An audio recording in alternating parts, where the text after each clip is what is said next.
All right, welcome to another YouTube video. If you guys don't know who I am, my name is LegitKorea. Five times challenger Ahri, as well as rank 1 Ahri. We've also peaked rank 1 on the NA leader, the leaderboard. And today we are going to be watching T1 versus G2. This is Worlds 2024. And a lot of people have been asking me to make this video about it. T1, G2 historically, G2 being the only Western team to be able to take games off of T1. So I thought it would be a very cool opportunity to be able to see this game, see Faker play Ahri, give you guys a little bit of insight on what I think was a good play, or maybe things you can incorporate into your gameplay. Something maybe you can learn as well from this video. And this is going to be actually my third take. My first take, my mic was off, so I got like maybe 5 minutes into the game. My mic was off. Second time, I turned off my mic because I am a little sick, so that I could cough without, coughing into the mic. So this is my third take. Please leave a like. I've been doing this for 2 hours now. Please leave a like if you guys enjoy this or find some sort of value from this. I really do appreciate all of you guys coming in for this video and watching my content. And let's get right into it. I am really exhausted after learning that my mic was off. I don't know how long it was off for, but I'm gonna do it again. I'm just gonna go for it, and let's jump right into it. Let's go. All right, so moving on. I would say number one adjustment, because there's right still, here, what ends up happening is they pick Nocturne first. T1 will end up picking Ahri Vi. Ahri is a great first pick champion. I will say she's blind pickable, especially in this meta now too. So in competitive play, she farms very safely. She has a lot of follow-up. She's one of the best solo queue champions in the game, in my opinion. So I personally think if you were to pick up any champion, Ahri should be one of the main champions you should pick up if you're playing mid lane. She is almost never bad in solo queue. All right? Like almost never. There's rarely a time where she's bad in solo queue. Okay, so they pick Nocturne Orianna. T1 picks Vi Ahri. Vi being one of the staple picks for when you play Ahri, because Vi presses ulti.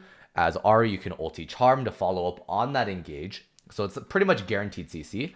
And then as well as afterwards, when you press Q, nothing can block Ahri's Q. Right? It just goes straight past the target. Charm range is the same as Q range. So you'll see if you charm the target, you will be able to land your Q as well. Let's move into kind of draft. We're gonna move into kind of the final draft here. It's gonna be Nocturne, Orianna, Gnar. They got Kai'Sa, Nautilus, as well as T1 being let's start from top lane. Jax. We got Vi, Ahri, Jhin, and then last one being Leona here. Okay. I personally think G2's team composition is slightly better than T1's composition. The main reason being Nocturne Orianna ulti, very good synergy. Nocturne also being able to jump in on the Jhin that's playing from the side. Gnar being able to get really, really good flanks. And then Kai'Sa being able to follow up on any sort of CC. So like if there was a Gnar ulti, if there was Nocturne Fear, Orianna Shockwave, Nautilus ulti, Kai'Sa can follow up on all of these champions. So I think G2's team composition seems a little bit more cohesive than T1's. But the thing with T1 is they're playing for a little bit of a different play style. They're playing for split push with Jax, very strong split push with Jax side lane.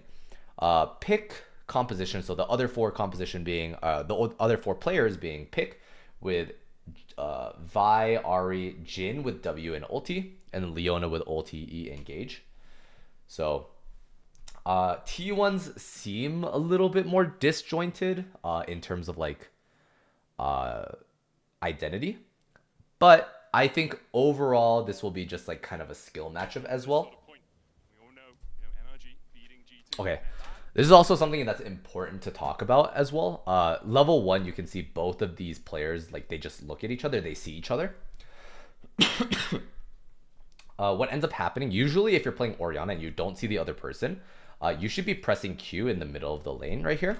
And the main reason for this is you can see that Caps has what is it called? Comet. Caps has Comet, and Q cooldown when you place it, it's roughly 6 seconds, 6 to 7 seconds. I don't know the exact timer, but relatively Q will be about 6 to 7 seconds. And when you do this, after that timer, the cooldown is up, you'll be able to have the opportunity when the lane starts to be able to Q in any direction from this point, which is really good. So you get a lot of pressure from being able to place Q early on.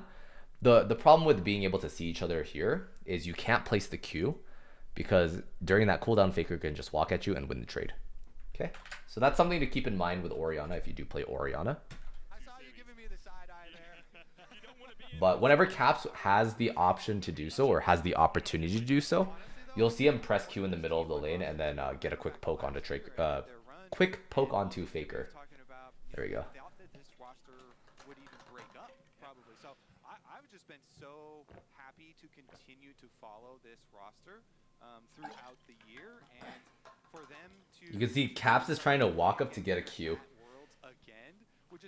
just like a stray Q, which I don't think is going to be possible if you're playing against Faker. That was not a cool story for Mickey last time. He's getting the heck out of there. Yeah, I do think though, like T1 was kind of on everyone's bingo card as the team that was probably most. Okay, right there.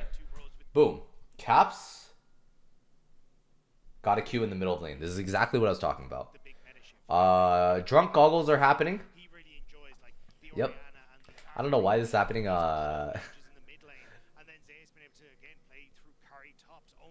Facilitator and setup, like you think back to how strong he was in picks like the rail with these flash over the ash arrows into that big crash all right. down to win. Caps got a quick Q off of Faker, was able to get the first trade. It was very good for Caps.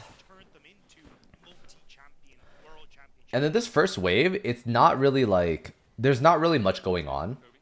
First wave, you'll see that they'll just get the first 6 minions, and then level 2 onwards, you'll see a lot more trading with the Orianna. Orianna having a slight advantage. Orianna has a slight advantage when it comes to range. But if Orianna misses her combo when she plays like a little bit outside of range, like Ahri's range, if Ahri's able to kind of sidestep the QW, then Ahri has the opportunity, that open window, to be able to trade back. But you can already see like Faker losing the trade. He has to pop potion, right? So he only has 1 potion now. Caps has 2 potions and Biscuit as well. Yeah, Caps is already just winning the trades. But that's just kind of a given. That's just how the matchup goes. So at top level, okay, popping his bone plating again. At the top level, Orianna will just out trade Ahri. Unless you're just like a god at trading. Okay, here we go, coming in for a gank. Huge hit. Faker actually missing the first part of Q, so Q1 he actually missed here, which is really unfortunate. Yeah, he actually ended up missing Q1. So you can see Faker actually threw out the Q where he was originally, but then he got knocked over here. So you can see. Yeah, just barely missing the Q1 and the Q2 hitting with Electrocute. Kind of that is actually really unfortunate because yeah, the spacing is a little off from Faker, but hey, nonetheless, Faker's the GOAT. You know, I'm not shitting on him for like missing skill shots. Some people will miss skill shots, especially if like historically G2 versus T1. Ooh, okay. So Caps right here, flashing a little bit early preemptively. I didn't like this Caps flash, by the way. So Caps is walking to his jungler, but he ends up cutting. So he was walking, okay, he was walking like this, and then he cuts to the side like this. Personally, I understand the reason why Caps is trying to like bait Faker into like, he was trying to bait Faker into walking into this bush, like near the bush. But his positioning made it so that Faker threw out Charm immediately. Like Faker just threw out Charm. And to be honest, Faker did not have enough damage to kill. But the reason why Oh, Oh my god, LegitKorea. sorry, that's my alert sound of double lift. Oh my god. Let me turn this off real quick. I think we should be good. Okay, so the reason why he flashed was because he didn't want to take too much damage before clearing this wave. If he took too much damage, he would not be able to clear this wave. And he saw that this charm was undodgeable, so he ended up burning flash so that he could save his HP to be able to clear out the rest of the wave. Okay, so good flash from Caps. I just wish that the positioning was a little bit better so he wouldn't have to be in this position right here. And good presence of mind from Faker to understand that he had the advantage to be able to just walk in and get his flash as well. So good presence of mind from both of these players, actually. This is really good from them. Okay, Caps lands the W. Yike lands the Q. Okay, this was another thing. This is something that nobody will ever talk about. Like, I guarantee you nobody will ever talk about this. They know, so G2 knows that owner is bot side. Somewhere bot side. But Faker is actually walking. Like, let's see how Faker is walking here, okay? Quickly. So Faker's actually walking here. Like, you can see that this is the way he's walking, right? And then you can see he cuts down. He cuts down like this. Very intentionally goes like this and then cuts down like this. And the reason why this is important is because if Yike chased, he could just kill Faker or get his flash, right? Faker was dead here. But the reason why Faker lived was because G2 did not know where Vi is. If he chased this way, like let's say Faker walked this way, the amount of distance it takes to get to this fog of war is really far. However, the amount of distance it takes to get to fog of war on this side is really short. Okay? And so because Faker knew that they knew that owner was bot, he actually decided to kite towards their side. Okay? They decided to kite towards their side because they didn't know if owner was here or if owner was here, which is much closer than owner being here. Okay, so then you can immediately see Yike goes, okay, I can't chase this far. And you'll immediately see that as Faker is walking this way, he decides to back off. And this is genius by Faker. This is literally genius by Faker, movement-wise. Normally, every other player would just walk like this. Every other player will walk like this. In solo queue, challenger, some pro players will just walk like this. But Faker decided to actively walk this way because this is closer and this is closer for fog of war, and they don't know where he is. Okay, so just something small that I noticed that I just wanted to talk about. I don't think anyone will talk about this, but it's really important to know because it's like these are the subtle things that nobody will know. You know what I mean? Chat or YouTube. Sorry, I say chat, but I'm just recording a video, so it's just me talking. But yeah, Caps here is going to try to clear the wave as soon as possible. So what should end up happening is at this point in the game, they'll be playing for teleport. So Caps should be teleporting back. Faker should be teleporting back. Okay. And then Caps does not have flash. So everyone should be like red sirens, like fucking flashing lights. Alert, alert. Caps does not have flash. Everyone in this game knows, everyone on G2 knows Caps does not have flash. Everyone on T1 knows that Caps does not have flash. Everyone knows Orianna does not have an escape. All right, the only like escape that Orianna has is technically shield, which is E, and W for movement speed.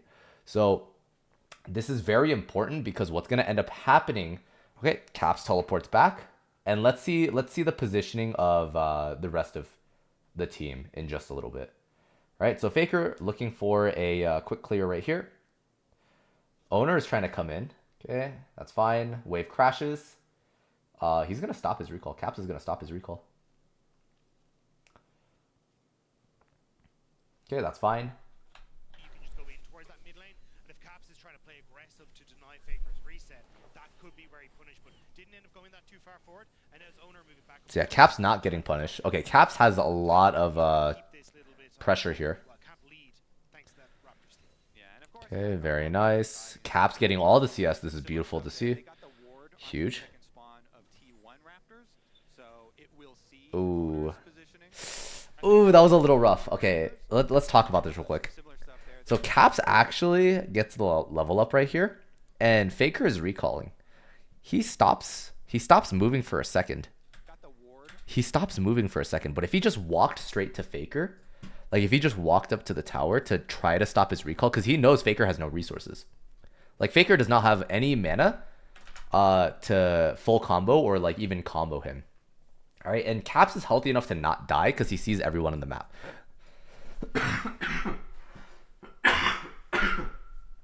Sorry for coughing, guys. I'm not muting my mic. I'm not doing this again, okay? So if I cough, I cough. But, so the only person he doesn't know about is where Owner is. So even if Faker does charm, they don't have enough damage to kill him, right? So it's beneficial for him to stop Faker's recall here, but he hesitates and he just waits for a little bit, and then by the time he does actually walk up, you can see on the minimap right here, as the time he walks up, he's super close to Faker. He doesn't stop his recall. Faker gets the teleport off. And yeah, he could have actually denied really good tempo from Faker, but it's okay. It happens.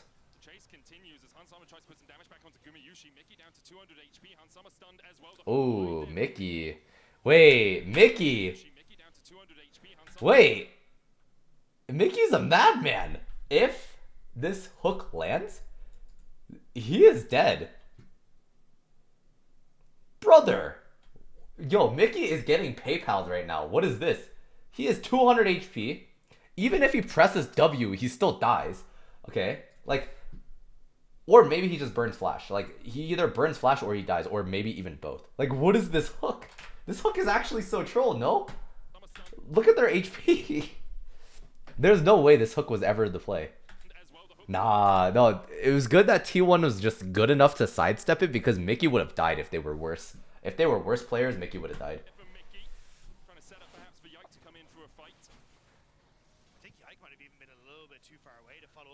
Yeah, Yike was too far. Yike was way too far. So he would have died, and then Yike would have just, like, not been able to do anything there. I think right call to stop the reset and actually pick up this wave, because Owner is going to be on that top half. Uh-oh, what is this?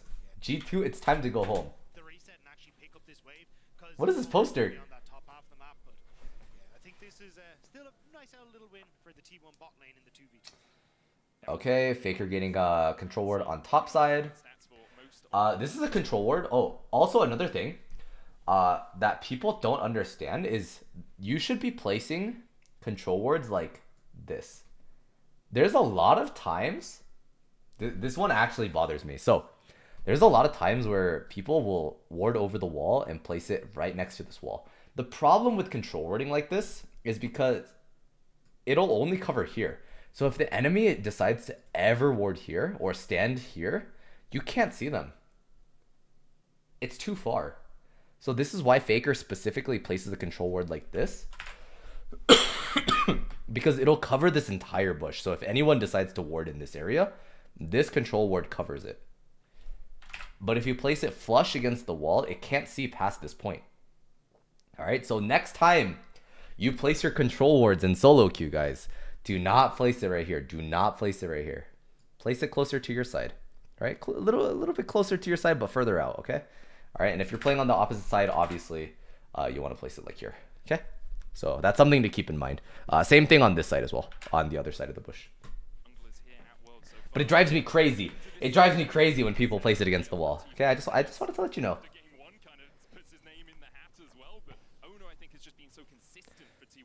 Okay, perfect. Let's talk about this.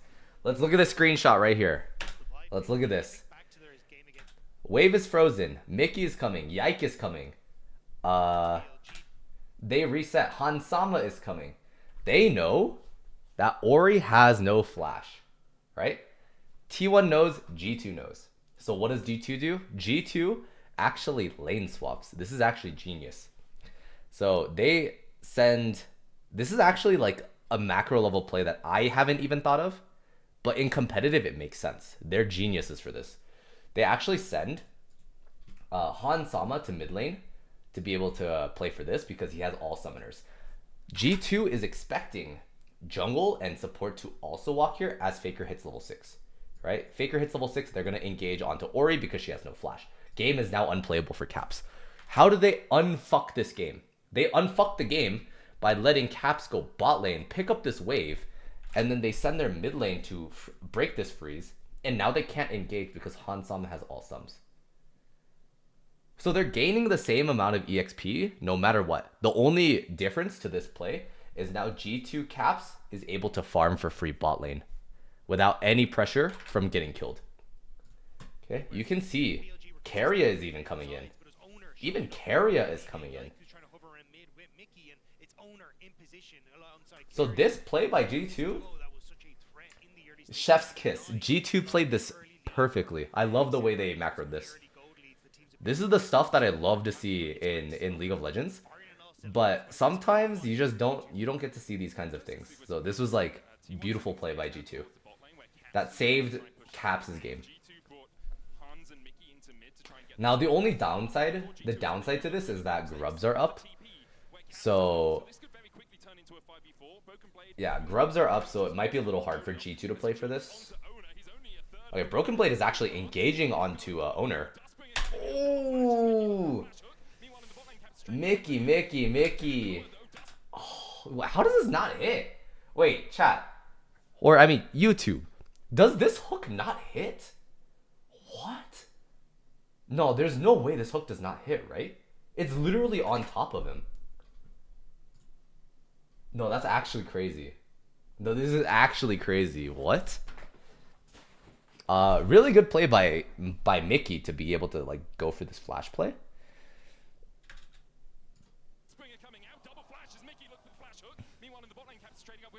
Okay, let's talk about this play too. So, Keria CC's Mickey. Faker goes in and ultis. I really don't think Faker ever ultis here because look at the positioning of the team.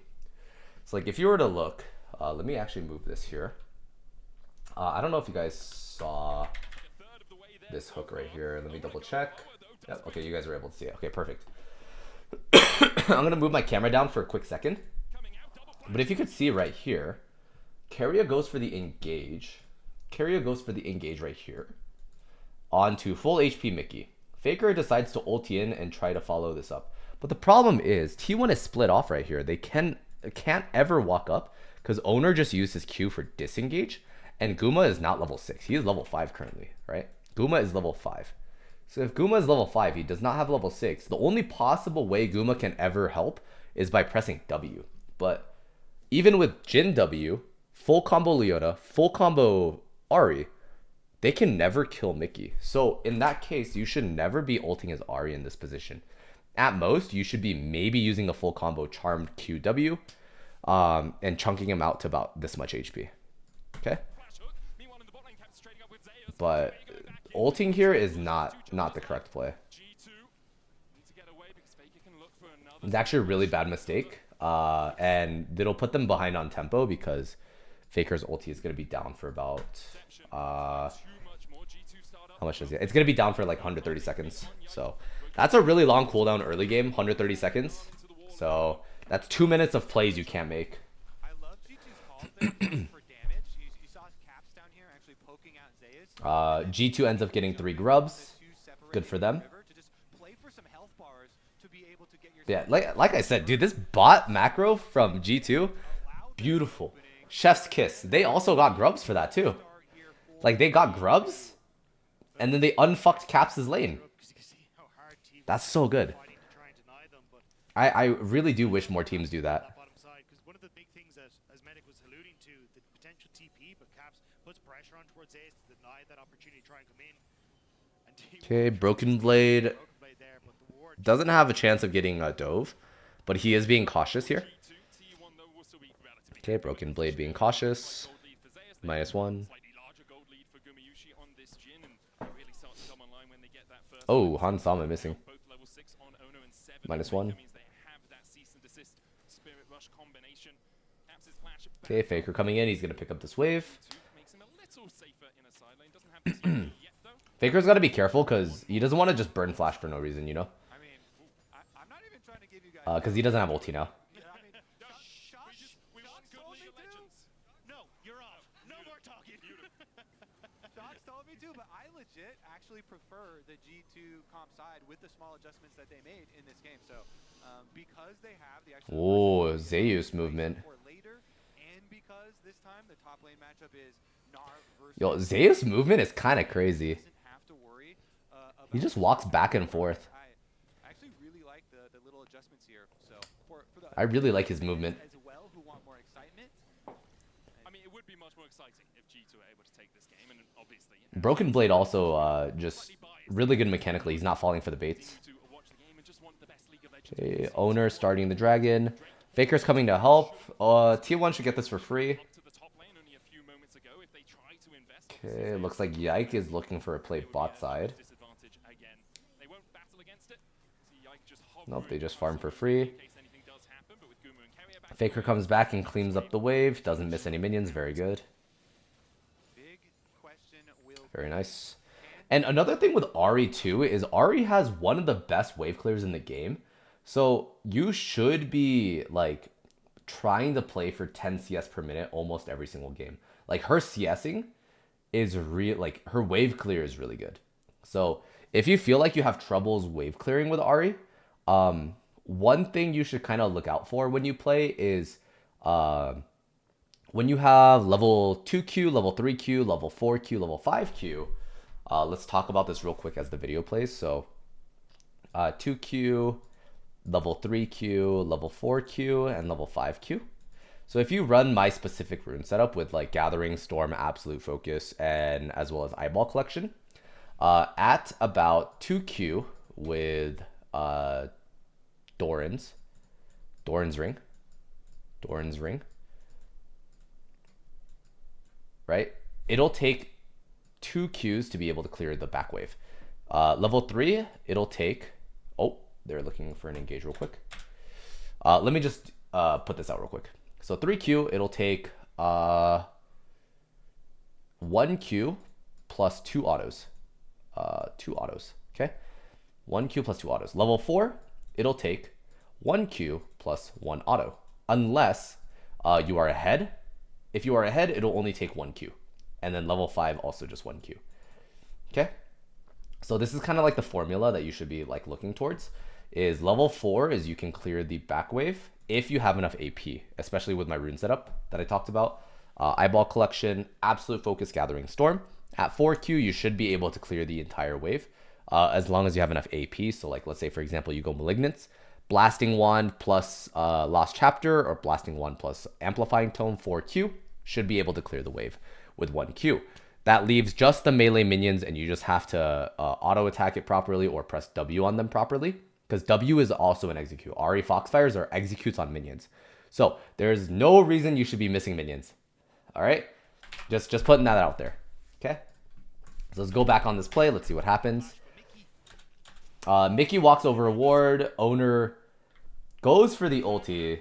And this is one thing that I don't like about T1 right now. Is when they played for this. You guys see this? So Owner goes in with Q. Faker goes in with ulti. And then Faker presses Charm and Owner presses ulti at the same time. So Faker pressed Charm and then Owner pressed ulti. And the problem with this, so right here, the Charm lands, ulti lands, is the root or the CC was the exact same duration.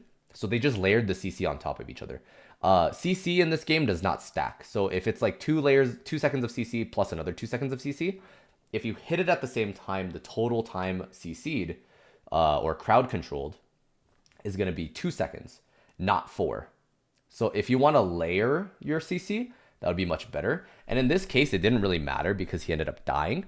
But in some cases, it will matter. And you don't want to layer your CC like this, especially in competitive play, where you want to be communicating which abilities you're going to be using first, especially with the staple Ahri Vi combo. You should be communicating who's going to be using Charm first and who's going to be using ulti, like Vi ulti first.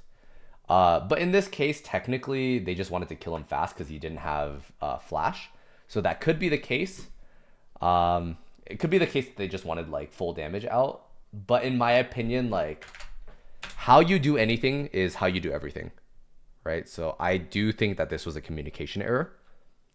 I wish that they were a little bit more cohesive about their communication. And this is same thing in solo queue too. Like, try to be aware of what your team's abilities are and try not to layer your CCs too much. You know what I mean? Think about who needs to use their CC first. Okay? It's not always going to be perfect, but it's good to think about it. Okay? Double ult burnt. Like, you've now burnt both Faker's ult and Owner's ult right before the Void Grub spawns. So, I'm not going to say it was a planned good death, but could actually work out as a decent death here for True. G2. Grubs are coming up. Go to try and contest on towards those next round of Void Grubs. It's interesting because Broken Blade Okay, Zeus going in for the kill. Oh no, he took a tower shot. Missed the W. Oh, flashes into Owner. It's doomed. Broken Blade is dead. He's dead. Goodbye. Oh, you can't dodge this. Nah, if he's on top of you, you can't dodge that. Good play from T1. So, that's another thing now. Is Broken Blade does not have flash. So keep that in mind. Broken Blade does not have flash. So that means a lot of the times in side lanes, they're going to be looking to play for an engage onto Broken Blade whenever G2 is trying to play for the opposite side. So whenever G2 is trying to play for an objective or trying to play for the opposite side to make a play, T1 should be like red sirens, like flashing sirens. Hey, we should be playing for Broken Blade here. Okay. G2 is getting 6 grubs here.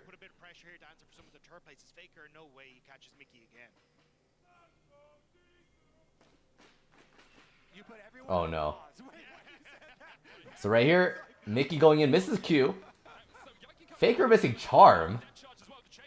Hansama goes in with ulti. Yike goes in with ulti. Hits the Q as Yike. Nah, that's so sad. That's so sad. Okay, Yike fucked up there, by the way.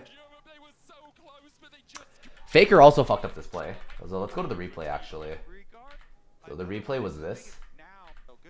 One thing that I don't like about this play is he tried charming Mickey right here. There's no reason to charm Mickey. He's already on top of you, and he already pressed Q. He already pressed auto. He pressed E. He has W, and then he's gonna press ulti. Like, no matter what you do, he's gonna press ulti. You know what I mean?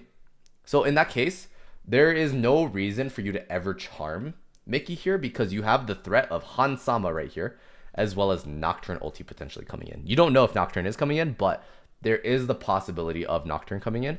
Actually, you could see he killed the Void Grubs. You know that he's coming top. Okay, actually. So in that case, you should be saving Charm here as Ahri. And then Faker's actually so lucky for living this because Yike messed up. Okay, so let's go back. So Yike actually messed this up. Okay, Yike presses E onto Faker, but he greeds. He greeds his flash because he thinks that Faker's gonna get feared. Okay? Faker actually just flashing last second before getting feared, and then Yike flashes afterwards getting the Q, but Ahri W gives you 40% move speed when you cast it, decaying movement speed. So you gain 40% movement speed decaying over 2 seconds. Over 2 seconds. Okay? So you'll see right here, once he presses W, Ahri presses W, Yike flashes, he is out of range unfortunately. Just out of auto attack range with passive cleave, and Faker is able to get out. All because Yike decided to greed his flash. So unfortunate. This is such an unfortunate play by G2, and then he ends up dying because of it. Look at that. How? That's so tragic. Very, very tragic. But yeah, it happens. You know, sometimes you just make mechanical misplays. It is what it is. Okay, we'll move forward. Oh, Zeus died. What happened? Oh, Zeus got shockwaved. Very nice from G2. Good good response to what happened top.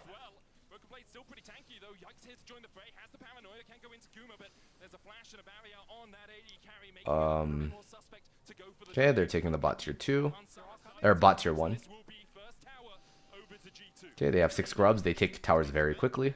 Broken Blade and getting a ton of plays on towards Zeus, and then you see Faker in the top half of the map, so G2 make the bot half play, but now because G2 are in the bot side, Zeus just whacking the turret, so he just gets a free tower too. huge amount of this go back and forth. Oh my god. Still, I think it's a huge He gets the plate too.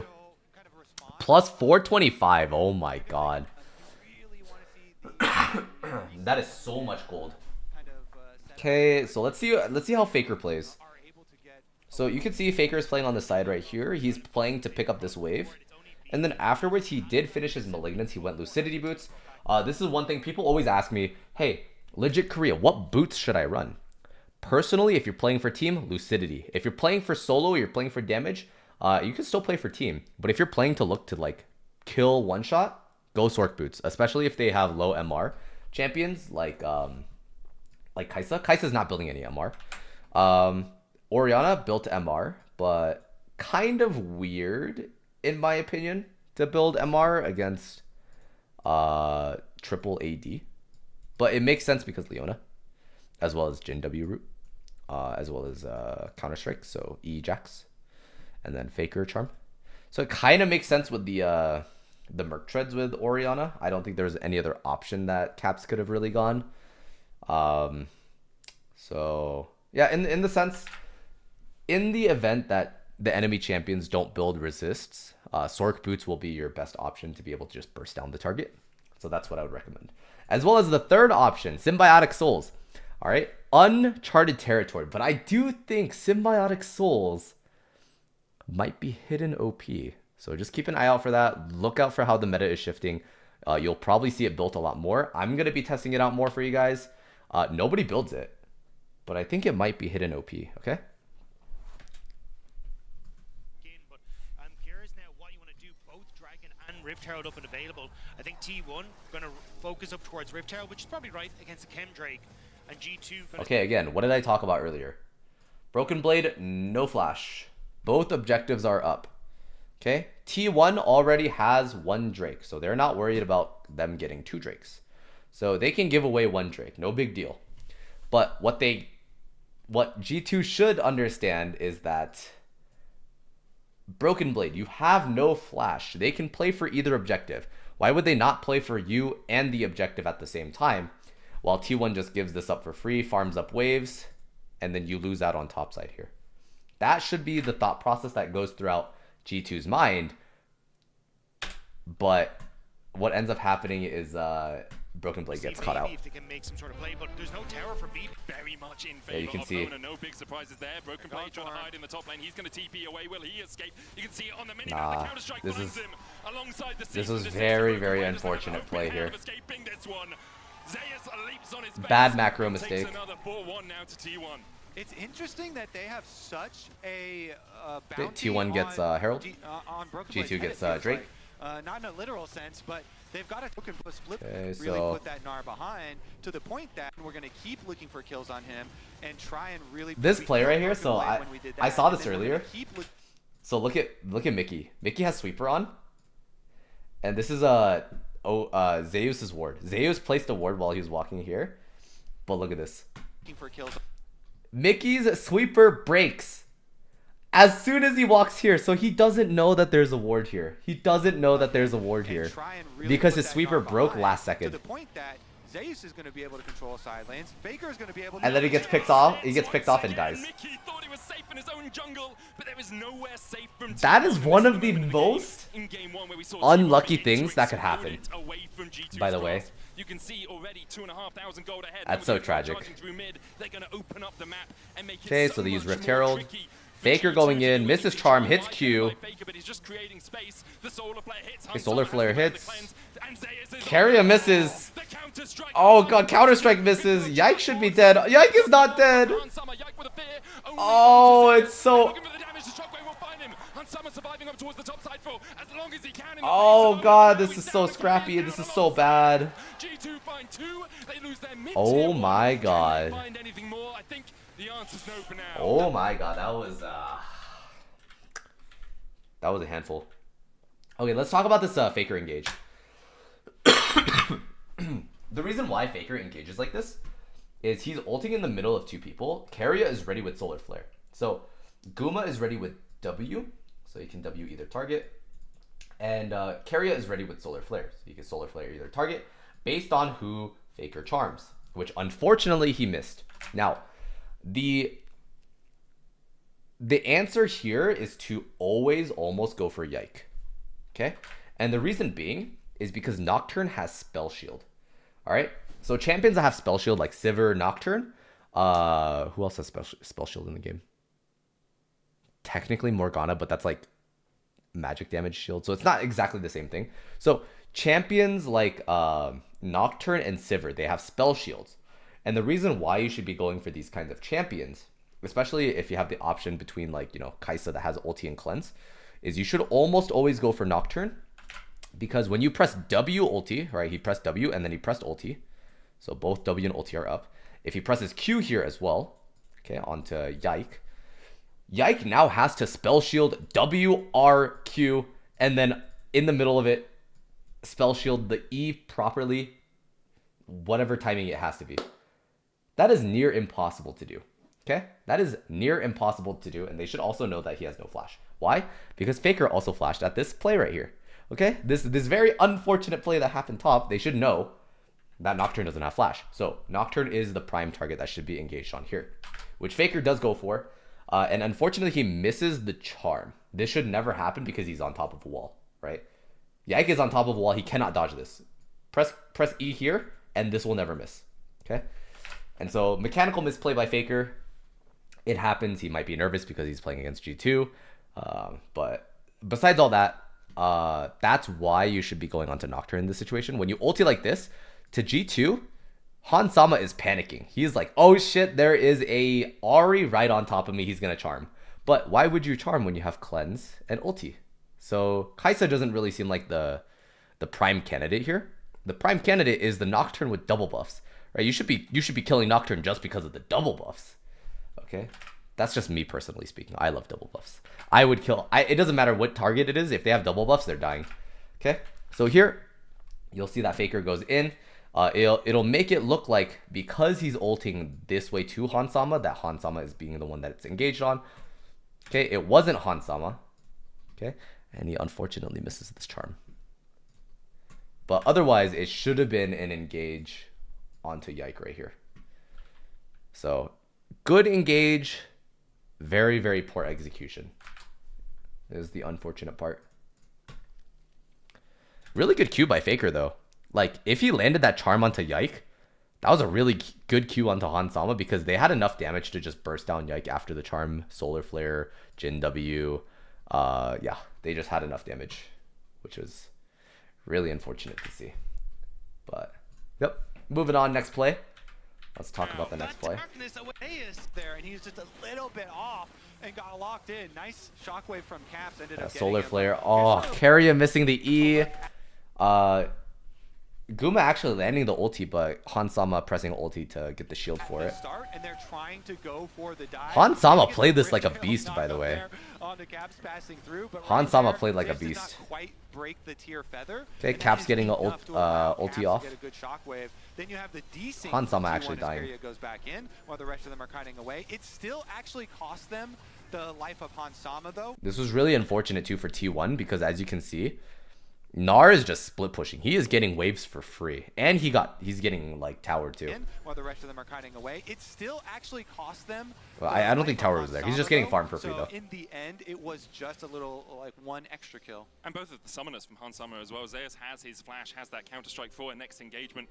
2 minutes 50 on the next Drake means it's likely to be a little while before we see that battle beginning. I will say though, for G2, even though it is just some gold, it is into the hands of so Caps, and that's where another thing, exactly where you want it. When you're playing Orianna versus Ahri, you should be very careful about getting into this trap of giving up side waves, right? If you're giving up waves like this, Orianna will outscale Ahri. As you can already see, Orianna 167.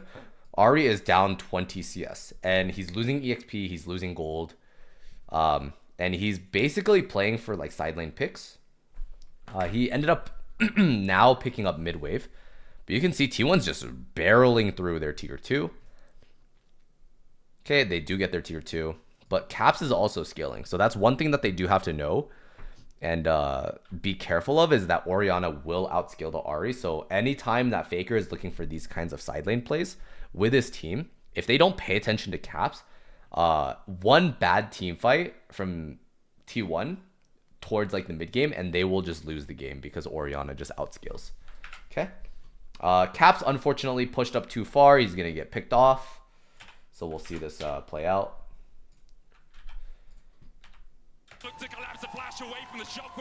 Ahri just able to follow up because she has 3 ultis. Ahri is broken in my opinion. If you haven't picked up Ahri and you play mid lane, you need to pick up Ahri. She is one of the best solo queue champions in the game. Almost always. Okay? I highly recommend picking up Ahri. She's not difficult to pick up, but she's very hard to execute towards like a higher level of play and being like effective.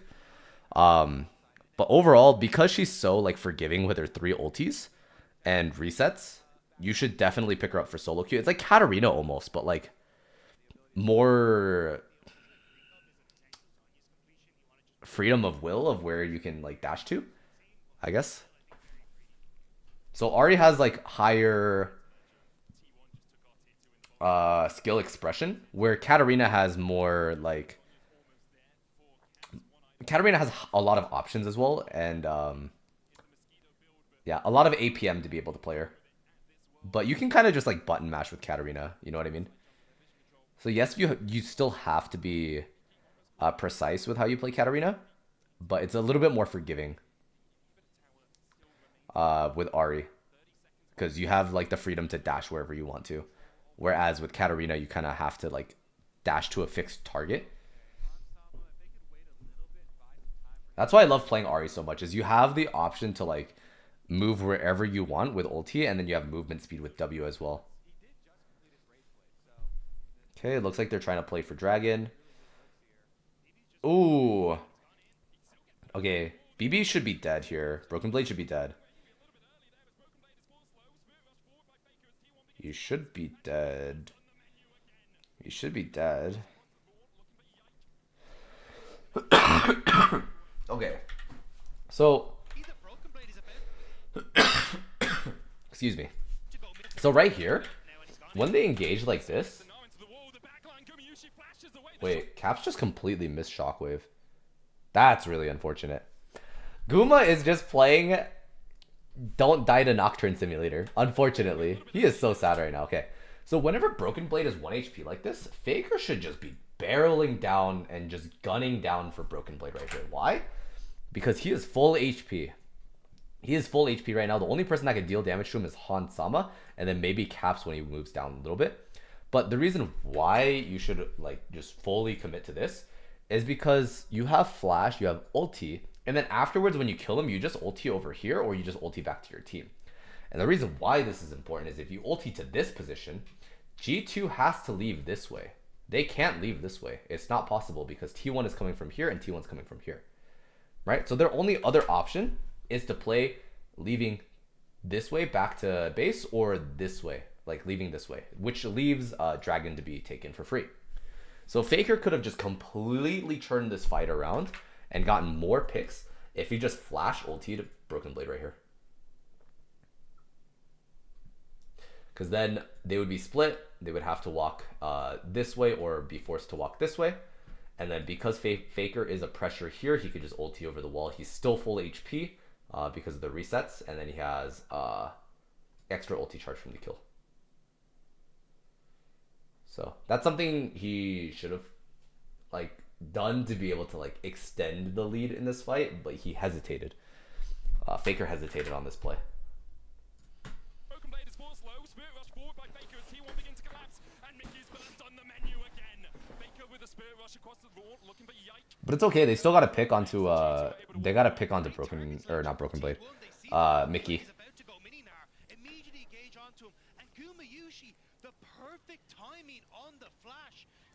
Oh yeah, he did flash perfectly. That was a really good flash by Guma. Just massive from T1, as you say. Because he just dodged the shockwave. Absolutely perfect. They're looking for the third Drake. They kind of invested a lot onto Guma. Checking to make sure that G2 hadn't snuck towards the Baron to try and take that away, while T1 were getting themselves to 2 dragons in this game. Timing really has been the biggest advantage. Also, Okay, they take they dragon. never hesitate on Faker picks up engages. side wave. Watching Very this T1 nice. roster, when they're at their best, it is always these very quick, flashy engages that they do not hesitate on. And I really like this G2 play, this macro play right here. They as soon as they saw their first target in river, immediately go for it, and pincer from the other yeah, side. this positioning is really good by G2. They gain some pressure topside. Are a bit Maybe more pick up a kill onto Faker if he didn't expect it. many openings for you. And this is the T1 that a lot of fans wanted to see coming into Worlds, right? A team that can be proactive in the early stages, play through a strong lane jungle, have that pressure down towards sides, and then start to cross map. I think T1 is playing cross map very well. I think T1, as they came into the tourney, has been performing a lot better. Because when they were playing in LCK on their Good for him at Worlds. when they were playing in their home region, they were playing very, very poorly. Like, they were making a lot of mechanical mistakes. It seemed like communication wasn't there. It seemed like they were just hesitating quite often and just making bad plays. But it's good to see that they're kind of picking up a little bit better from like what it was in LCK. So, as well as you can see right here, this is, like I said, the problem. You got to be careful. You can see the gold lead is going over to Caps by 700 gold. You have to be careful of this gold lead widening, because towards mid to late game, Orianna is just going to start one-shotting people, and you have to be careful about that. To put pressure on the split push, but because T1 have the extra leverage. Okay, what are they going to do here? Anything down and T1 has topside pressure for Baron. T1 should be playing for tier 2 here. because they will jump on that Baron. Okay, and G2 should be playing for mid because...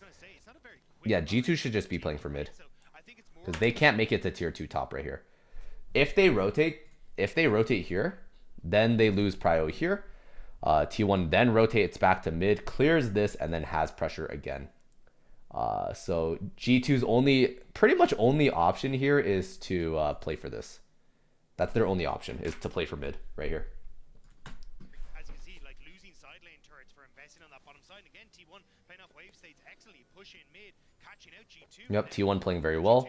Trying to move in mid. Okay. G2 has a very small window of opportunity. So this is where I stopped, because this is where I realized like my mic wasn't on. G2 has a very, very, very small window of opportunity to engage right here. They could take the tower and try to kill Zeus as soon as possible before Owner is able to make it to this fight. This is a very small window of opportunity. G2's game plan should be either A, force this fight right here as soon as possible, or B, back off, right? Because they can't play, because they're all collapsing right now, because they know they're topside. T1's game plan right here should be stall as long as possible as Zeus, so that the rest of your team can catch up. Okay, so let's see how this fight plays out. Collapsed on from behind. There's a pincer movement brewing here. He does have Zhonya's. Like, Zeus has Zhonya's. And that's Faker. Counter TP being used by Broken Blade. Curtain call coming in. Okay, Zeus Zhonya's. Is used. Dion onto the backline, jumps Gumayushi, a good shockwave as well. On Caps getting ulted. and now we see Hans Summer Caps flash. this Owner going in as he puts the damage down onto Caps. Owner flashing away. Zeus the same. The killer instinct from Hansama dead. Caps dead. in response. Everyone's dead. Good fight. Hook coming out. Broken Oh god, Faker's gonna die. He'll jump on their heads. Guma Oh, he's alive. Faker escaping. Okay, Carrier dead. Okay. Topside yank killed off Gumayushi. Oh, that was bad. G2 somehow Whoa, what just happened? to fight. That was a 4 for 2. Out alive. G2 are gonna get some extra money with the tower mid. Wait. This fight was so good, and then it was so bad. Okay, yeah, this is what happened. Let's break this down. Nocturne ultis Guma. Guma is by himself. Goodbye, Guma. Guma is dead. Out of the fight. Okay. What else happens in this fight? Zeus stalls. Good job. They played to the game plan that they should have. Owner is late. And Faker is TPing behind. Stopwatch is used. They actually...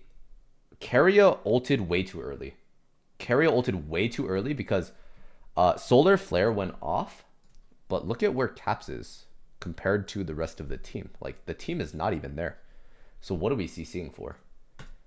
Dion onto the backline, jumps Gumayushi. Yeah, I don't know about that one. So they should have waited one more second. Stalled one more second. I think Zeus actually engaged a little bit too early. as well as Keria. But you can see right here, Owner is going in with ulti.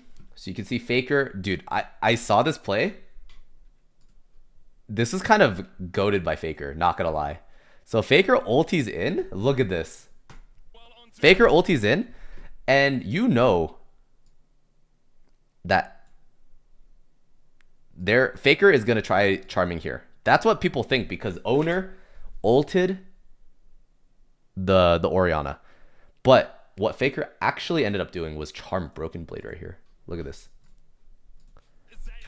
He actually charmed Broken Blade because he knew Mickey would flash from here to here to try to stop his charm.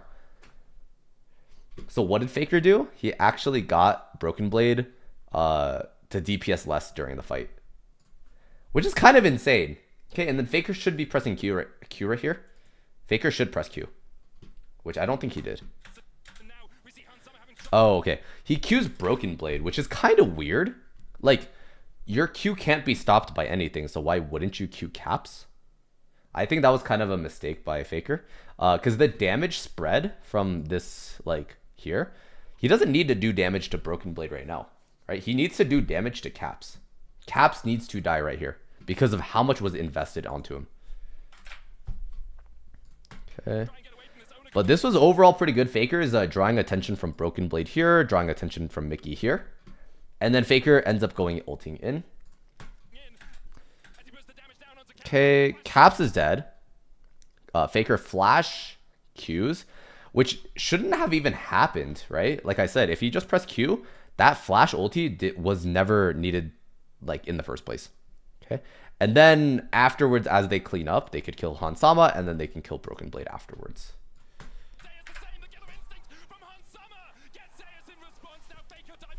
Yeah, Faker getting queued right here by Nautilus is really bad. Broken Blade with the misplay right here. He actually jumps and got out of range of Faker. And then Faker actually also... So right here, he panic Qs. He charms. Oh, no, he panic Qs. I really don't like this Q that came out because... If he saved that Q for Mickey, Mickey would have died right here. This was a perfect Q angle. Mickey would have died right here. Because of Leona passive and then Faker Q. But because Faker panic Q'd, none of them ended up dying. Which is really unfortunate. But it is what it is. I think G2 just played it really well. G2 just played that fight really well.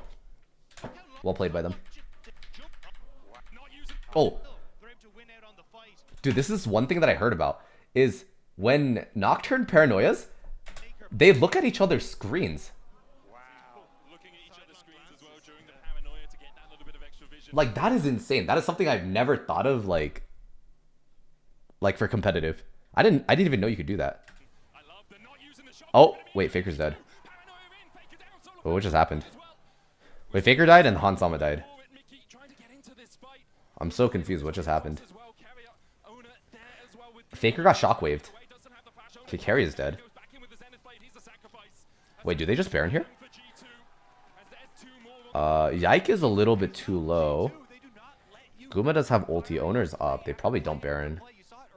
Probably doesn't make sense. Pick up sides. Pish out sides first. Okay, G2 is playing really, really well. Good for them. I just wonder, do they replay it? Do they replay? Oh, okay, this is the replay. Hansama no cleanse. Oh, okay. So he tried engaging. He got caught out by the Shockwave Nocturne ulti. Dude, Caps is so good with these Shockwaves. Very well played. The ball delivery system. Damn, that's really unfortunate because Faker lost 5 stacks. He lost 5 stacks, got 1 from assist. So he's at 6 now. He was at 10.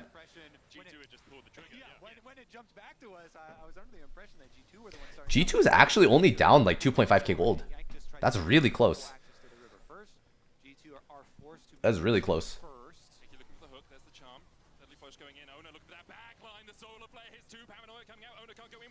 Oh, this looks really bad for T1. Oh, oh no, oh no. Oh, okay, wait. Oh, oh no. Okay, wait. You can clean up. You can clean up. Oh, he misses the Q. Oh, his fight's so bad. Wow, Broken Blade's just 1v9 right now. What the? Yeah, Guma's dead. Goodbye. Guma's dead. They aced them? Wait, let's see what happened during this fight. That was crazy. Okay, so this fight was really bad because Zeus jumped in. What just happened? Wait, I'm so confused. So... Wait, Zeus jumped in? But then all of T1 was playing super far back. Like, this is basically half a screen away. Zeus stalling. He Zonya's the fear. Yeah, this is just a really weird fight. And if they ever walk up, the problem is Shockwave. They ended up getting Shockwave right here.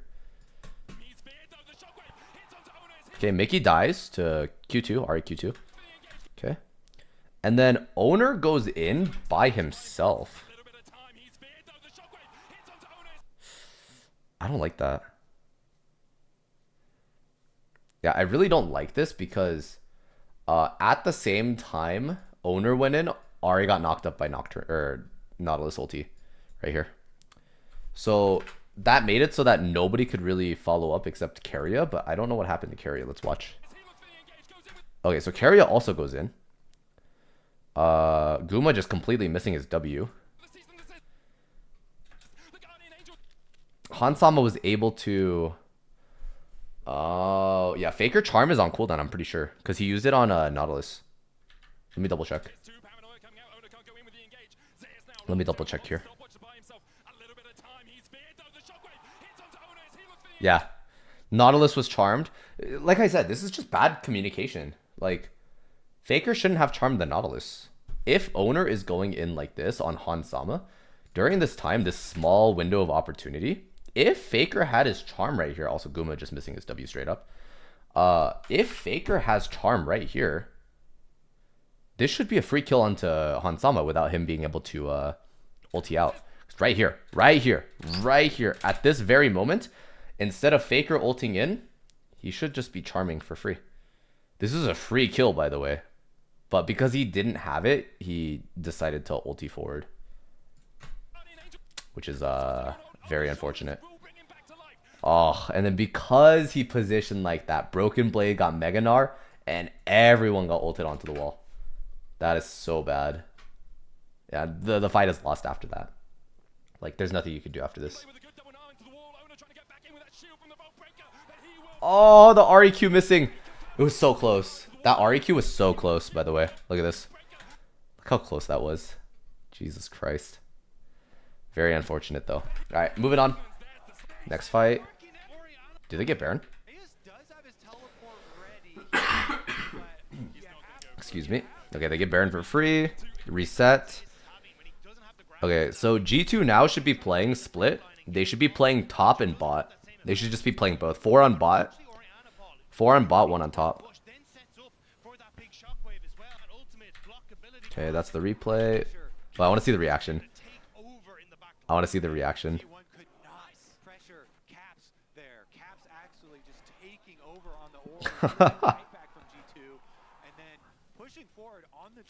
Oh, they ended up playing 4 bot or 4 top and then 1 mid.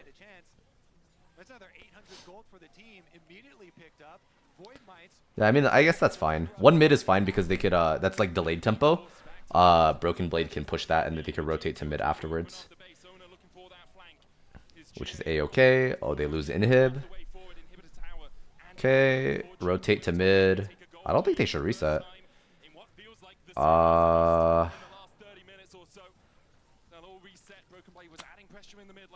Personally, reset is fine. I don't think they should have reset. Okay, they're going bot now. They're just playing it super safe. Okay, they're playing it super safe. Okay, it takes tier 2. Nara's resetting.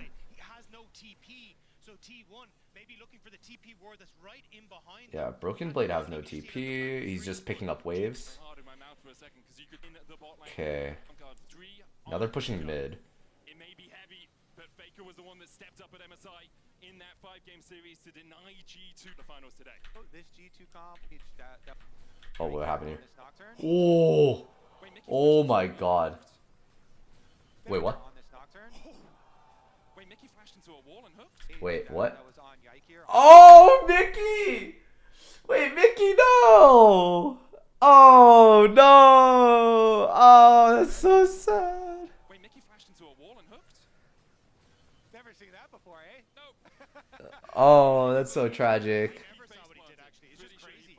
Back to Yike, though. Dang, G2 has a gold lead. So, you know, Yike is G2 has a gold lead. Caps has been able to stay so safe with his Zonias in the back. That's crazy. He's constantly Okay, running owner so looking for an engage on the side. We'll see here. You even have another stasis built. They don't have Baron anymore. It's just so durable for G2. They really need to wait out the Meganar. Gets slowed, Broken Blade goes in with an arm only onto Owner. Zayas is Oh god. Oh no, no, no, no. stopwatch, but Good fight for T1 though. Good fight for T1. he manages to get away with the kill of Instinct, but Mickey and Caps are already down. Owner face past the wall this time. Broken Blade. Faker, I feel like Faker should just be more patient. Wow. They're getting wiped. Jin W. Jin W. Goodbye, he's dead.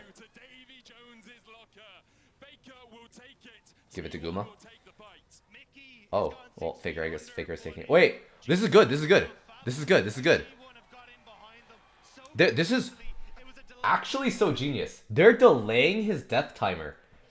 If you guys ever played Overwatch, this was a common tactic where you would delay people's death timers, especially Baby Diva. So when Diva would demech out of her suit, you would keep Baby Diva alive as long as possible so that you could delay them for that like short amount of time. And this is the same thing that's happening here, but you never see this in. You rarely see this in League of Legends. It was very common practice in Overwatch, but I think that concept has now reached to League, where it's like in these very rare situations where you can keep someone alive that doesn't have damage, preferably support, obviously. You delay their timer to be able to be on the map afterwards to make a play. So like you see how Dragon is coming up? If you delay this death, yeah, delay this death as long as possible. Look at that. He's 42 seconds and Dragon's coming up. Where is it? Yeah, Dragon's coming up in however many seconds. 45 seconds. So they're not going to have any vision. And Mickey knows he's a dead man. It actually is strategically sound to delay the Nautilus death for a longer death timer there. So they actually even hurt them further, knowing that he is a dead man. That was a really good play. But it's all. Yeah, he's broken. Goes on towards Owner, Right here, but Faker it's going in, Faker misses as he charm. starts to shove out. This was really bad by G2. Like, they spread out. Broken Blade only got a one-man ulti onto the Vi. Faker, after this Meganar and the Orianna Q going this way, decides to engage here. Unfortunately, like I said, by the way, this is ulti going out and W going out. So if Yike wants to spell shield this, he has to spell shield it perfectly. Just barely, just barely. As the TP comes in, and it's Hansam who's basically dead to rights as this play starts off. Yep. Hansama just dies. Gets right behind him. Yeah, really good play. Really good play by Dragon's T1. soul is theirs to set up. Wait, Zayas has hiding once again. Look at him. They should just force. Force. Go, go, go. Nice. Good clear. Guma's a Drake. Now looking up towards the top side, Zayas caught out with the paranoia, gets the counter strike, but there's the fear. Oh my god. Wait, G2. G2. G2. G2. Wait, G2 is crazy, man. They're gonna lose mid. They're gonna lose mid. They have Shockwave. They have Shockwave. They have Nautilus ulti. What? Wait, they lose all three. They lose all three. Oh my god. Wait. It's so big. Oh, top spawn. Top spawn. Well, can they get three? Top just respawned as they were taking the second one, so it Oh looks like it's my only going to God. be two. T1 able to hold on, not have those double supers pushing in every lane. But Baron is still there, and if it's all inhibitors exposed, that could be the death Wow. for T1. G2 starting to move over. Wow. Isaiah's 20-second death timer, no teleport. It's so Okay. risky, though, 'cause you have no water. T1's game plan now is they have to All play Oda for needs this. to do is get into They this have mid, to and play he for might be this. able to snipe this away. The curtain's open. An encore Oh for my god. Owner gets it. Oh! Then he takes it. Oh my god. Owner's the GOAT. He does not miss smite. He does not miss smite. He keeps T1 in the game. He does not And miss G2 smite, bro. just couldn't dot their I's and cross their T's. Owner has been a beast. Wow. That's crazy. Okay, they're double TPing top. They want to get top tier 2. Or, I mean, not tier 2. They want inhib. Oh, they're trying to end? Uh-oh. Oh, God. I actually don't know who wins. I don't know who The wins. tankiness the minions get from the Baron buff, they'll be spawning in a few seconds. This time. is so 4T1, close. there they are to help them defend. Faker goes. Oh! Shockwave! Shockwave! Wait, they're still healthy. They're super healthy. Oh my god. Faker. Faker. Faker! Oh my god. Okay, those are the kinds of engages you need as Ahri. Those are the game-winning plays right there. Those are the game-winning plays. Oh my god, they're down triple inhib. Right here, right here. Look at this. Look at this. Okay, so the reason why he engages right here, by the way, the reason why Faker engages, dredge line misses, Q misses, so they don't have Q. So Faker sees 4 people lined up, so he's gonna ulti like here and then just throw a charm. He's gonna hit somebody, right? It doesn't matter who, preferably capped, but it doesn't matter who. So that's why he goes in for this Hail Mary like ulti. I would do the same thing actually. Look at this. Really good shockwave. Wow. They were just all so healthy. Everyone was so tanky. Faker also having Zhonya's. They had Mountain Soul. And then Faker just blasted literally everyone. Look at how much damage he did. Right here. Look at how much damage he did. Look at how much damage he did to Caps. Look at their HP bars. They were full HP, and now they're like 30%. They're 30% HP. That was a really good engage by Faker. And this is why Ahri is just so strong. Like, people say Ahri late game is bad, but no, she can literally turn around fights. They're triple inhib. They're triple inhib. They're down 1 person, and Faker goes for this play because they know, or he knows that Nautilus does not have hook. But his broken blade goes forward. It's Zeus. Wow. Nobody can get through this health bar. This Kai'Sa relies primarily on the passive damage, but it's just not doing enough with this much MR on the Jax. Yeah, the layering of the Leona That's ultimate. crazy. And then right here, Faker throws out Q, and then the return Q kills. The return Q kills Broken Blade. There was so big, got them What? so much. Does G2 space. lose? And then the chase down there as well, getting the extra couple ones. You can see how close they are. Does G2 extending the actually series, lose? but Oh my you're god, there's never so many fully there minions. against T1 until There's you so many actually minions. can blow T1 is next. farming so much gold now. Here we go, though. Look how much they're up now. Looking for another push here. Oh, no. Mickey and Caps pushing out that bot side. Dude, G2 is at a point where they have to just like try to end the game. G2 is trying to close it out because this is their best chance. Like triple inhib is their best chance of ending the game. I mean, to be fair, you could always just play for Elder, guys. You could play for Elder. The only problem with playing for Elder though is because they have triple inhib, T1 is getting so much gold for free. Like they are getting so much gold. Bro. Faker is making me scared. Faker is making me scared. Double stacked up lines of super minions coming in, so much inevitable pressure. Dude, they can't get through. G2 can't get through. Oh, you got the charm. Only onto Mickey. Okay. Deadly Flourish will find him as well, but Mickey tanky enough now, has the Knight's Vow and the They Locket. can't get through. Those Merc Treads. Faker's going to deal with push in the top side. His Spirit Rush Oh will be my back god, on this is cooldown, so relatively close. shortish. This is As so of now, tense. you can see already a quarter of the cooldown has gone down. Double supers Oh, now, pushing Broken the Blade bot. on Faker being top. Met by Broken Blade. Mickey on that front line. Caps trying to do what he can here as well. The Nexus towers are under siege from the super minions, but they've been cleared out. Owner charging up the Vault Breaker, looking for a little bit more. Doesn't go in. Oh my god. As well. Baby is half health though. Faker did a good job of chucking him out. Zeus now stepping forward. Nobody Okay. willing to hit him. Inhibs are respawning. Behind is Faker. He's looking for the Spirit Rush. It's up in a second's time. Faker's met by Ike. Mickey on the front line. The Shockwave going out as well. Broken Blade lands the Gnar, but doesn't get a stun onto anyone. And G2 disengage. It's such a weird fight. They're desperate to try and get anything here, but T1, they just cannot be fought back. The health bars are so good. The waves are still crushing in, but Zeus is standing tall. Okay, so right there, that was really good TP from like Faker. Because he split the fight. He split the fight between these two right here. It was the Nocturne and Gnar. And then the 3 carries right here, like there was Nautilus and then the 2 carries right here. So he split up the fight right here. He split up the fight. So as you can see, T1 is in the middle, and then he splits up the fight 2 people right here. It was really good play. So he delayed it even longer. Misses the charm, happens. They're desperate to try and get anything here, but T1, they just cannot be fought back. The health bars are Dude, so good. T1? Wait, how much gold have they gotten now? They've gotten 3k gold lead from from just super minions. Honestly, it is a slight, like, that's a mini win for G2, the teleport, because teleports are very big when Elder Dragon is coming back onto the map. You know, only That is 30 true. seconds. And while both inhibitors now here respawn. Okay, both inhibs are up. There's still How does this game end? evening factor.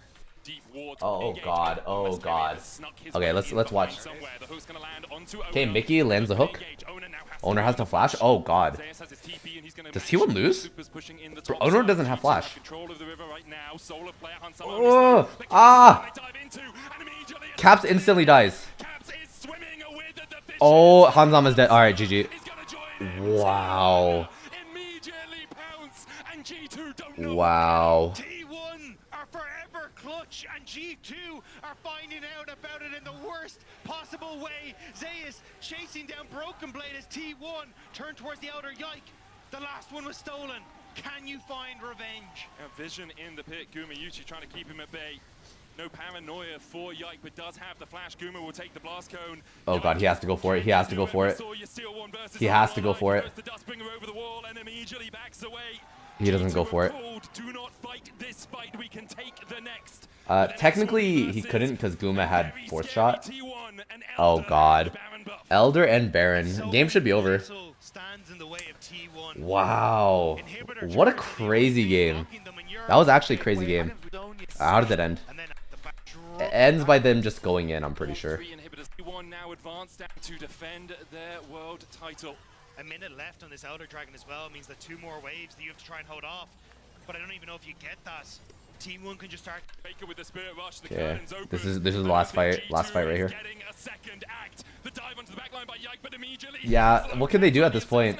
It's just Elder. Elder Baron. Yep, GG. T1 absolutely melting. Wow. History doesn't repeat itself, but it damn well rhymes. It's another Friday. It's another T1 win. Another T1 win. Why did he take his headset off like that? Wait, hold up. It's another T1 win. He does like a...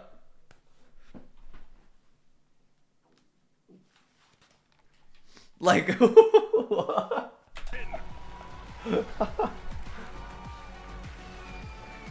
Damn. Wow. Crazy game. So I think overall, yeah, I think Faker looked really shaky playing Ahri. There was a lot of communication errors, but overall, I think the idea behind the engage is really good. So like the initial ideas of how and when he should engage were really good, super good. It was just the execution that was like the rough part about it.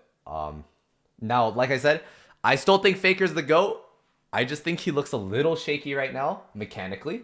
And I think communication needs to be increased a little bit. I think they need to be talking about who needs to use abilities what first, because that's like the core integral part of the 2 champions, the synergy.